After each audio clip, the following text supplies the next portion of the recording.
There we go. All right, so our speaker tonight is Jason Lewis. He is the Director of Operations down at Seabase, but he's got about 25 years experience professionally with BSA. So hopefully he has a little bit to share with us, especially those of you who have never been to Seabase. I know Shelly's on her way back from just doing a trek, and then I had taken a group down this summer as well. So hopefully he'll have some information to share that you might want to take back to your home units and increase those numbers of people getting down there and experiencing it if they've never had before. Great. Thank you very much, Lisa. I appreciate it. So welcome everybody. I appreciate the opportunity to come speak to you about what we're doing at Seabase. Seabase is, I think, unique in a bunch of different ways. One, the biggest, I think, is we're not one location. So we have 4 locations here in the Florida Keys itself. Plus, we have operations in the Bahamas and the U.S. Virgin Islands. So it's a little more spread out. Philmont keeps trying to say that they're the largest, but if you draw a map, I think from here to Bahamas, U.S. Virgin Islands, and back, we're a little bit larger. So I don't know, still a dispute, but our boats go a long way. So the other thing that's unique, I think, about Seabase is we have 19 different adventure types to participate with us. I think the vision is there's one sort of adventure, and there really isn't. It's 19 different types of adventures. The other thing I think that's unique about our high adventure program is the lead up time for units to participate is far less. Although the registration cycle is, say, 18 to 20 months out, that you should be working as a unit to come, you don't need that much prep time to do that. We also have units that'll prep in 4 to 6 months to come participate in an adventure. Depends on the adventure type that you want to do. So it's sort of unique in that sense. So the other thing is sort of neat is we keep expanding slightly. So next year, we're going to add another adventure. So we'll have 20 different adventures as of next year. So we're adding about a 32-foot motorboat experience that's more marine and STEM component added in at the Isla Morada location, but with a couple other things added into that as well. So we're going to include night fishing and some other activities. So it's sort of neat how we're able to keep evolving in what we've been able to offer. Seabase in general, though, so a couple sort of weird things we have. We're the largest charter boat operator in the United States, according to the Coast Guard. We operate more charter vessels than any other entity. We also are the largest PADI dive center as well in North America. So we offer more diving opportunities, more certifications, and more dives at a PADI dive center than any other facility, which is sort of really amazing to think about that, how much we do in that sense. The other thing I think that's really pointing it right now is a big thing is what we've been continuing to do with our coral restoration projects.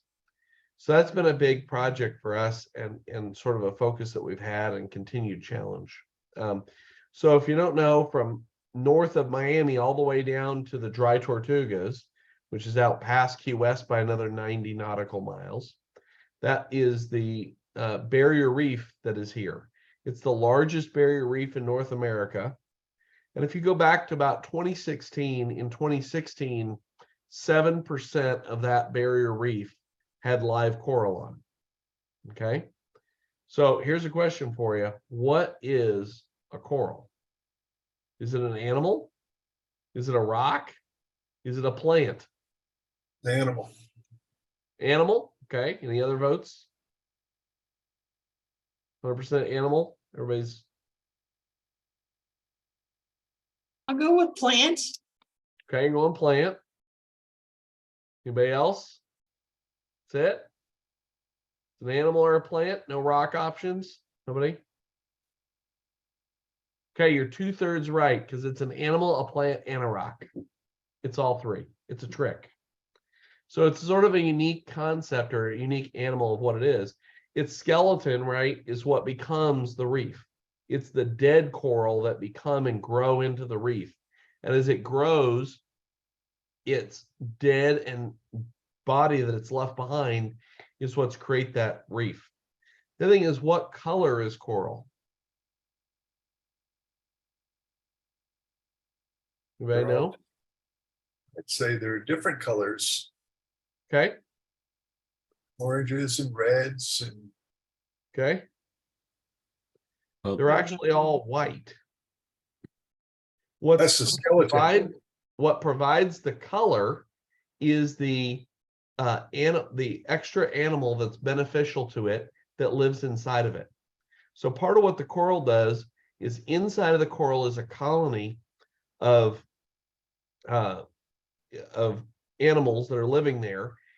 It eats the food, and those animals' excrement is what the coral is then using to grow itself and continue to breed itself. So that's an algae colony that's inside of it. And depending upon the type of algae, that determines the color of the coral, because that gives it its color.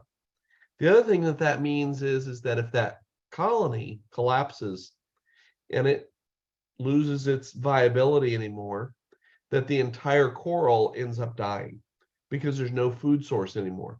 It doesn't get food directly from the surrounding environment. It gets it from these individual animals and organisms living inside of it.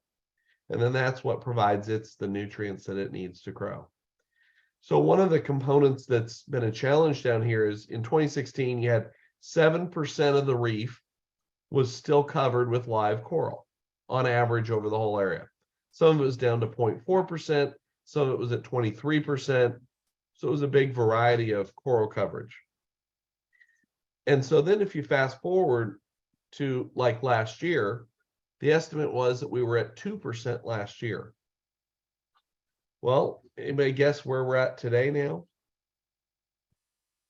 The thought is that literally from May to now, we've went from approximately 2% to 0.5%. That's the reduction in the last couple months, because we've had abnormal weather cycles that had extremely high temperatures. So they have buoys out in the water. They record the temperature on an ongoing basis. One of those actually in July recorded 101 degrees, which was the highest recorded temperature of these buoy system to record temperature. So what think about it. So now I'm this, structure, and inside it, I have these organisms living there. Well, when it gets hot, what do you think happens to that colony that's there? They die off, right? So they end up dying, and it hurts the colony of algae. And as that algae dies, then I get less and less food as a coral head. And so that reduces their ability to grow. Another sort of interesting thing with coral is coral grows through asexual reproduction. So there's no male or female. It reduces pollen spores. These spores go out and land and then grow. So the size of the coral has to be something in the 12 to 18-inch diameter range of a solid piece of coral to be able to spawn. And they only spawn usually a couple days in the year. And it's usually in this September, October time, because it's a moon cycle issue. It's actually a project DARPA is studying to see if they can trick coral into spawning naturally through changing light cycles. So it uses the water depth and the moonlight to create a certain light level, and that creates that unique spawning event. So if a storm comes in that night and it shadows the moonlight, then there's no spawning. It's all up to the weather and the cycle there. So the spawning rate is very slow, and the growth rate for coral is very slow. So now if you wrap that back to what we're doing, one of the neat things is we have a coral restoration nursery that we have developed and built down at the Britton Environmental Center. So it's a land-based nursery with raceways where we take coral fragments that we collect from different ways. Some we get from other science facilities that give it to us. Others are from a construction project or an accident of coral getting broken. And so they'll bring it to us to help save it by us providing a new environment for it to live in. So then what we do is we actually, this is the weirdest thing, everybody says don't touch coral, right? Leave it alone, don't touch it. We put it in a saw and we cut it up into pieces. So I bet everybody's gotten cut. You got cut on the skin, and what happened? You just bleed forever? Nope. It scabbed over and your skin healed itself, right? But nobody has 50 pounds of extra skin they're dragging around either, because our skin knows that when it's cut, it needs to grow and fuse itself back together. But when it's whole, it doesn't need to keep growing and growing and growing. And so it stops growing. So that's a trick that Dr. David Vaughn, who was a researcher at the Mote Marine Laboratory, that happens to be like a couple blocks down the street from us there, he discovered through an accident. He accidentally dropped some coral in a tank and broke it. And he thought that he destroyed it all. He left, came back a couple weeks later, and was going to clean up this coral that he thought would be all dead. And what he found was all these little pieces that had broken, it had grown at an accelerated rate on the edges of the coral breaks. So now what we do is we grow a puck, which is about the size of between a quarter and a 50-cent piece. And then we take that and we put it under a diamond blade tile saw. Literally, we just buy them from Home Depot. Nothing high tech on that. We just load it with salt water, and instead of regular water that it's designed to go, and then we cut these into little tiny pieces. So we'll cut that quarter into 8 pieces.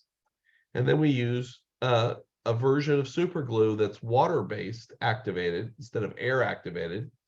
And we glue it onto another little disc. And we put it in a tank and we treat it nicely, and we keep the water the right temperature, and we get the right pH and all the specs of the water right. And then we let it grow for 60 to 90 days. And in 60 to 90 days, what do? Cut it up again. And we do that over and over and over throughout the year. So that was what we've done up until last year in October. We had been growing and making about 10,000 coral pieces in a year is what we can do. And the neat part that we have that's unique for us versus all the other, there's lots of other projects that are doing similar activities down here in the Keys. None of the other activities have youth doing the work. They have youth that come in and visit the facility and look at it and tour it, but we're actually using the scouts that go through the program every summer, every winter, and every spring to do the scientific work, to take the water samples, to help us cut the coral, help us care for them. Well, last fall, we started a unique step, was we actually now have our own permits, not only to own it or have it and grow it, but now we can plant it. So now we're actually out planting the coral that we've grown, and we build an array. So we take that 12 to 18 inch disc and we put in little quarter-size pieces in there. And we drill a hole with it's a real cheap drill. It's only $1,500 because it's an underwater cordless drill. So you dive down under the ocean, you use the drill, you drill a hole, you put a little bit of 2-part epoxy in there, and you screw this little plug in. And you build an array that's 12 to 18 inches in diameter. And then we watch that for the next couple of years. And we'll get to watch and see how those corals grow, and they'll eventually touch each other and grow together. And once those grow together into one big piece that's 12 to 18 inches in diameter, then the hope is it will asexually reproduce, and it will start another colony on another piece of dead reef here. So that's sort of a unique process that we're getting engaged in. Last fall, we did the planting ourselves as staff because of the season that we needed to do it in for the permit requirements. But starting next year, we'll actually have crews that'll be involved where they're planting the outplants. And we're changing how we attach them, so we will reduce our need for the drill so that they don't have to use a power tool underwater, because that's got some safety concerns. And instead, we'll just mix 2-part epoxy and glue them straight on. And so that'll be a new strategy that we use. But I think that's sort of a unique long-term, long-range solution that we're allowing youth of today to be engaged in at trying to reverse where we're at. But unfortunately, this summer, we haven't moved forward. We've definitely moved backwards. So we're looking at, in May, we were running a 98% survivability of our 5,000 pieces of coral that we planted in October through December of 22. So a good planting is an 85% success rate by that time. So if you have 85% your success, we ran 98%, which is very, very high and not normal. We now think, we haven't finished the dives to finish the study, but we now estimate that we will probably be below 0.5% survived just this summer's weather cycle change. So that's going to be a big challenge as we move forward in society to try to continue to grow coral coverage that we have down here. I don't know, any questions you have about what we're doing at Seabase or our coral restoration program? How has the heat impacted your program this summer? Well, I mean, it slows it down some days, because when it is really hot, we've had a couple of days of 110-degree heat index days. So we've tried, we've had to cut back activities a little bit. The good thing is the majority of our activities are so much out in the water that you get a good breeze going the whole time. And so those activities really help. And a lot of the stuff with scuba and some other stuff, when you're underwater, I don't know, it just feels like you're in the bathtub. How has the heat of the warmth of the water affected the coral? Well, that's where it's killing off the algae inside of it. So it's not having that symbiotic relationship anymore. So some of those, it's called bleaching, because the coral goes from colored back to white. And so the color might be very muted right now, which indicates that the colony inside of it is not stable and healthy. So we'll have to see if over the fall, do we gain some of that back? Some of those colonies may still maintain enough viability that they recover, but I'm sure a lot of them will not, because it's not very common for it to come back after it's been hit.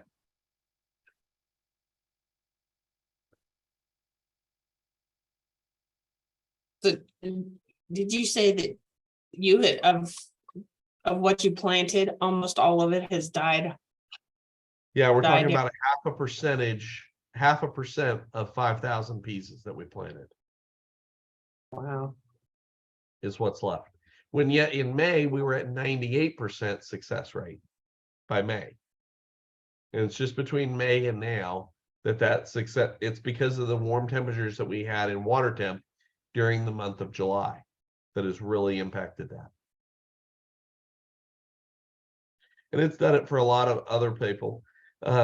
We're actually, right now, we've sort of crammed our nursery space down, and we have 3 other entities that have unplanted coral, and brought it and put it back in our nursery for other organizations that didn't have the space to do that, to try to save more different genetic strains of coral over time. So we're doing that right now as a project. Do scientists know if we've had this type of a cycle before, or are we like headed for total extinction of these reefs, coral? Yeah, I mean, it really is. I mean, there obviously has been die-offs and changes back and forth in the past, but this is definitely where they think it's on the lowest end of where that is. Normally what happens is in places that have had complete collapse of the reef, the next step is that the reef decays, right? Physically, from storms, from, whatever damage that there is over time. And ultimately what that's doing is providing shallow water for the wave energy to break in before it gets to the land. So down here in the Keys, where it's an island environment, that may mean that now you have 8-foot waves on the beach, where now you have 6-inch waves on the beach. That might change your dynamic of how the backyard of your house looks. Just a little bit, maybe. So that will really change the environment down here. It would cause potentially shore-based erosion and, change the ecosystem in that way.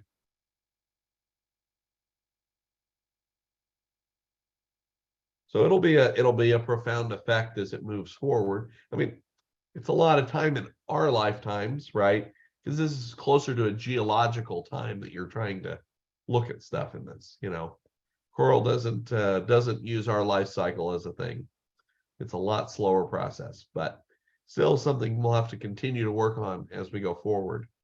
You know, I think that this may spur more engagement from, you know, at least the United States to work on this issue. It already had been something that was funded on a federal level fairly well, but this may spur even more after this summer is over to try to move forward to do that.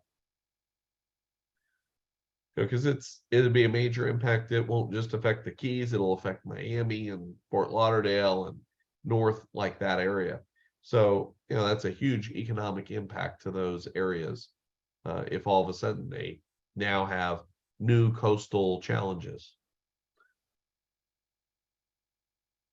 How much of the ones you had planted in October, how much had they grown before May?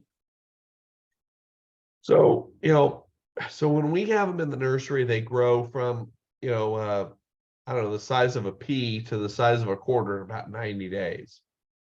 That, though, out in the wild is probably equivalent to a year or two's worth of growth. So they don't grow very slow. They grow very slow out in nature. When we build an array, it's still 3 to 5 years worth of growth from becoming a whole disc. So they move a little bit, but it's not a substantial amount of growth in that time period. You know, the advantage is in the nursery environment, we're able to control the temperature, the salinity, all these factors about the water just to give you perfect growing conditions so that coral grows at a very fast rate. You know, in general, in nature, usually a new colony takes 100 years to get to sexual maturity. So when it starts off new on a new spot, it'll take 100 years for that to grow to the point where it'll now asexually reproduce. So we're getting that in 3 to 5 years out in the wild, and probably a year's worth of work in the nursery. So still to get that within 6 years versus 100 years, I mean, that's a definite change in the dynamics.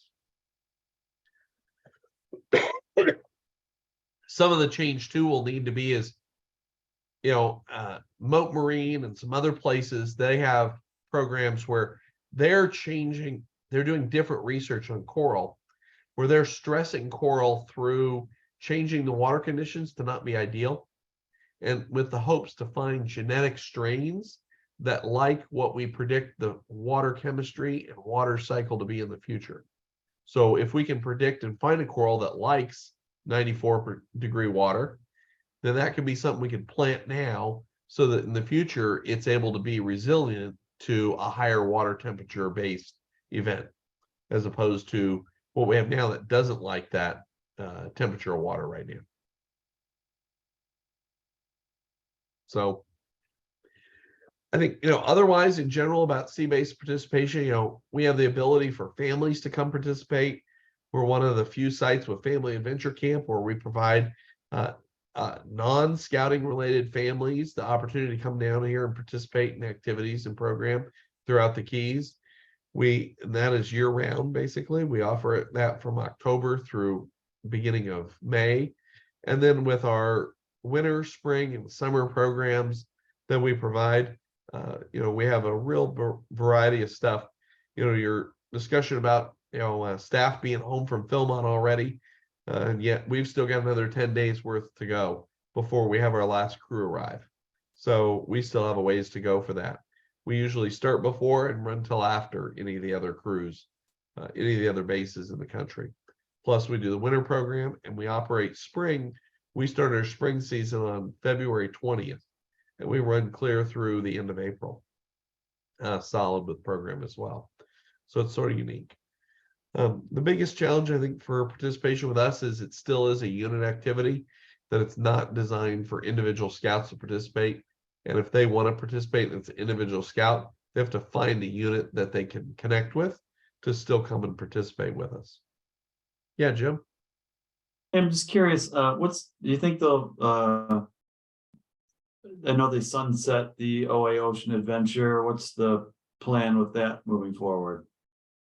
I think they want to return it. OA does. You know, one of the big challenges with that was the Park Service So the Park Service during COVID shut that down because they were going out to the Dry Tortugas and they were not allowing us to be out there. And so that was a big challenge for us. So that was one of the big reasons that they stopped it. And they haven't been able to get that relationship restored so that they would allow us to do that. The other was during the dreaded bankruptcy that we finished. The OA had an endowment fund that helped subsidize those types of adventures. And that endowment fund was lost. And so there's not as much money to subsidize. And that had a lot of expenses outside because we paid vendors to, go out to the Dry Tortugas and deliver products and all sorts of stuff. And so those things, it wasn't economically viable there anymore. So I Makes hope that sense. it'll recover over time. There's definitely a group of people that really want to see it return. And it's something we'd like to still provide the OA with if we could in the future. Yeah, sure, thanks.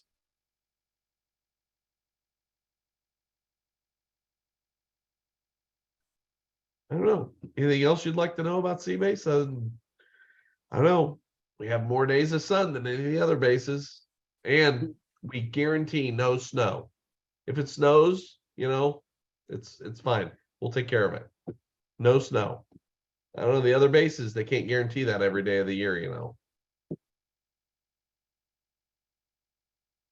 Making it hard to sell here. It is. It's tough in February, for like camp school and other stuff like that, Oof. Hey, we did have one day of that February camp school where we did have to put on sweatshirt, sweatpants.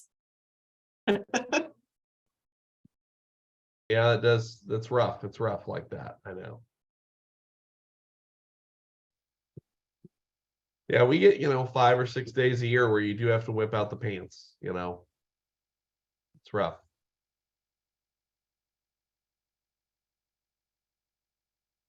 I don't know. That's I guess our story in general about Sea Base. We serve 15,000 youth a year, is what we do through our programs here, which is really pretty good, I think, overall. So we're the second largest for high adventure attendance. Philmont's larger. They ran, I think, 17,000 this year, probably. That's what they'll end up at. And we're second at 15,000.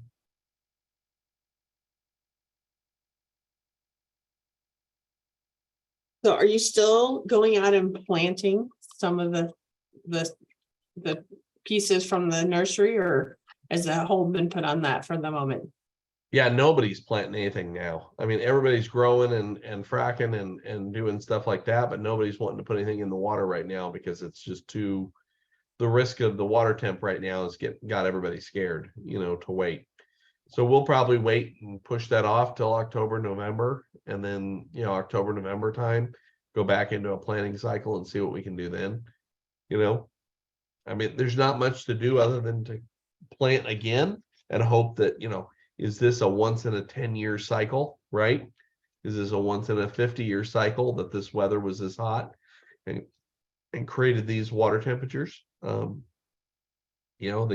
The weather just has been abnormally warm down here, and there's no telling how long that'll really last, but we'll have to continue to try, I think, to continue out planting as we can.